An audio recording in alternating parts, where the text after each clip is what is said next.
देखिए, जो सर्वे आपको दिखाई दे रहा है वो मोटा मोटी वही है जो आप बिहार में यदि घूमने के बाद लोगों से बातचीत करने के बाद जो परसेप्शन निकल करके आता है या लोगों की जो राय निकल करके आती है।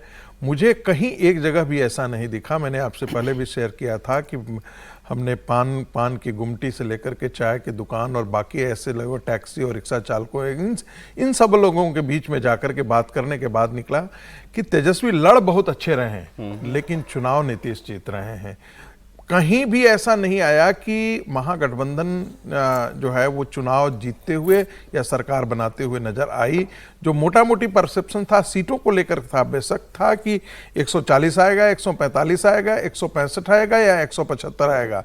ये आंकड़े वैरी कर रहे थे। कोई कह रहा था कि 140 से नीचे तो कभी किसी भी हालत में हो नहीं सकता, और कुछ तो ये भी कह रहे थे कि 170 172 तक जाएगा। ये मोटा मोटी जो आंकड़ा था वो बातचीत करने से मिल रहा था।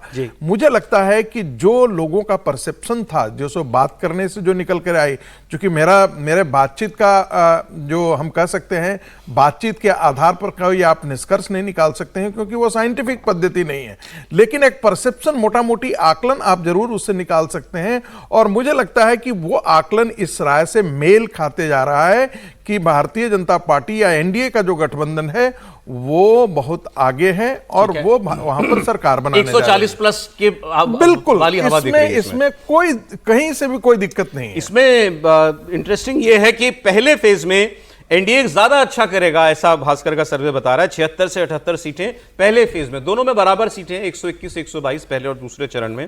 पहले फेज में 76-78 सीटें, मीन निकाले तो 77 बोल देते हैं। 77 सीटें एनडीए को पहले फेज में मिल सकती हैं, दूसरे में 66 मिल सकती हैं। महागठबंधन को पहले में 41 के करीब सीटें आ सकती हैं, अगले में 49 आ सकती हैं। मतलब पहला फेज एनडीए के लिए ज्यादा अच्छा है, दूसरा फेज महागठबंधन के लिए दूसरा वाला जो फेज है ना जी, वो पटना मगध का एरिया है। आप देखेंगे कि पिछली बार भी जो है यहां पर आरजेडी गठबंधन जो है वो बहुत अच्छा की थी। इस एरिया में बहुत अच्छा गठबंधन की। इस बार ऐसा लग रहा था कि एलजेपी के आने के बाद, एलजेपी आने के बाद जो है वो शायद एनडीए गठबंधन बेहतर पाले से प्रदर्शन कर सके, लेकिन सर्वे में वैसा कुछ दिख नहीं रहा है। मोटा मोटी एज आ रहा है, लेकिन जिस प्रकार से आप देख रहे हैं कि उत्तरी बिहार के अंदर एनडीए गठबंधन बहुत अच्छा कर रही है, उस प्रकार से मगध इलाका और पटना वाला इलाका में अभी अच्छा करते हुए नहीं दिख रही है इस सर्वे के आधार पर। और एलजेपी तो मुझे लग रहा है कि काफी, इनके सर्वे के मुताबिक तो ट्रैक्शन नहीं मिला चिराग पासवान को, ट्रैक्शन नहीं मिला, उनको सीटें ऐसी मिली। अब जैसे जब बेगूसराय का वो 2 सीट पर वो लड़ रहे हैं, मोटा मोटी बहुत टफ कॉन्टेस्ट है। ओबरा सीट लड़ रहे हैं यहां पर औरंगाबाद जिले के अंतर्गत, तो बड़ा टफ सीट है, लेकिन ऐसा नहीं है कि वो निकाल नहीं सकते हैं।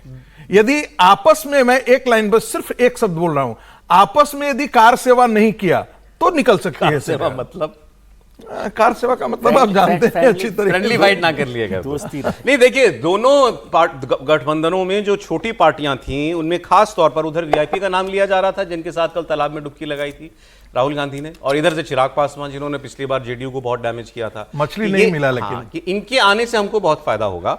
वीआईपी के लिए भी कुछ नहीं दिख रहा है इसमें, वीआईपी के लिए भी कोई खास,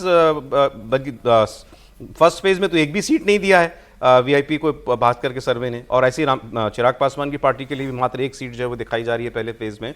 तो वो ये दोनों ही लोगों का आना कुछ खास लेके नहीं आएगा क्या, ऐसा फिलहाल सर्वे में दिखाई देता है। दूसरा सर्वे में बता देता हूं ताकि फिर दोनों में से आपको कौन सा पसंद आ रहा है आप लोग बता पाए।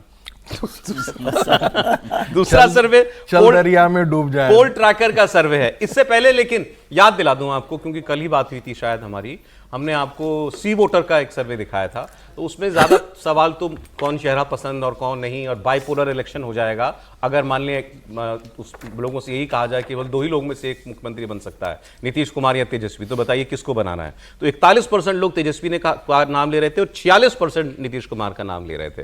तो उसमें एक 5% की लीड नीतीश कुमार को थी, और वहीं से फिर उनका एक आकलन था कि ये पोल के बाद जो वोट आएगा, वोट भी इसी अनुपात में हो सकता है, 40, 41, 42% तेजस्वी को मिल सकता है और 45+% वोट जो है वो एनडीए को मिल सकता है।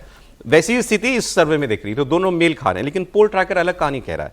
ये कह रहा है इन्होंने कोई डिटेल जानी नहीं की है, लेकिन केवल नंबर्स दिए हैं पूरी 243 सीटों के लिए। एनडीए 111 से 115, मैजिक फिगर से बेस्ट केस में 7 सीटें कम, और महागठबंधन 118 से 127, मतलब वर्स्ट केस में भी ये कह रहे हैं 118 आ जाएगा, मैजिक नंबर से केवल 4 कम, और अगर बेस्ट करेंगे तो 127, 122 से 5 सीटें ज्यादा। जनसुराज को ये 4 से 7 सीटें दे रहे हैं। तो इनके हिसाब से टफ फाइट में महागठबंधन आ गया है, जो दूसरा सर्वे मैं आपको बता रहा हूं।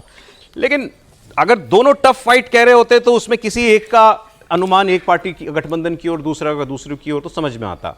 एक सर्वे कह रहा है या ज्यादातर सर्वे कह रहे हैं कि एक तरफा कहानी एनडीए के पक्ष में है, एक सर्वे कह रहा है टफ फाइट में महागठबंधन आ गया। समीर जी, अब मुझे लगता है कि सर्वे इसी तरीके से होते हैं, मतलब कभी अगर आज 4 सर्वे अगर आप देखेंगे तो कोई एक सर्वे जरूर ऐसा रहेगा जो थोड़ा 3 सर्वे से अलग चलेगा। और इस बार पोल ट्रैकर इस तरीके से बता रहा है कि जिसमें वो एनडीए को 111 से लेकर 115 सीटों तक दे रहा है, मतलब वो एनडीए को बेसिकली बहुमत नहीं दे रहा है। और अगर आप देखेंगे तो महागठबंधन को मिनिमम स्थिति में भी बहुमत दे रहा है। अगर आप देखेंगे तो ऑलमोस्ट 118 सीटें और 125 सीटें, मतलब वो मोटा मोटी कह रहा है कि महागठबंधन बड़ी मतलब ताकत के बन के रूप में उभर रहा है। मुझे लगता है अगर दोनों गठबंधन देखें, दैनिक भास्कर का जो सर्वे है और पोल ट्रैकर का सर्वे, अगर दोनों को मैं देखूं, और उसके पहले भी हमने कल जिस तरीके से और सर्वे पे चर्चा की, उसके पहले भी हमने कई सर्वे पे चर्चा की, तो सारे सर्वे को देखने पर मुझे लगता है कि इस बार दैनिक भास्कर का जो सर्वे वो मुझे काफी रियलिटी के करीब लगता है।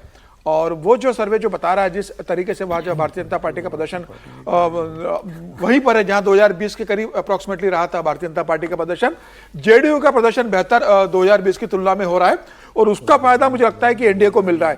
देखिए, भारतीय जनता पार्टी तो जैसा 2020 में प्रदर्शन किया था, मोर और लेस भारतीय जनता पार्टी वही रहने वाली है। 2-4 सीटें ज्यादा ले सकती है भारतीय जनता पार्टी। 2020 में 74 सीटें थे, तो इस बार मैक्सिमम भारतीय जनता पार्टी 80 सीटें जा सकती है।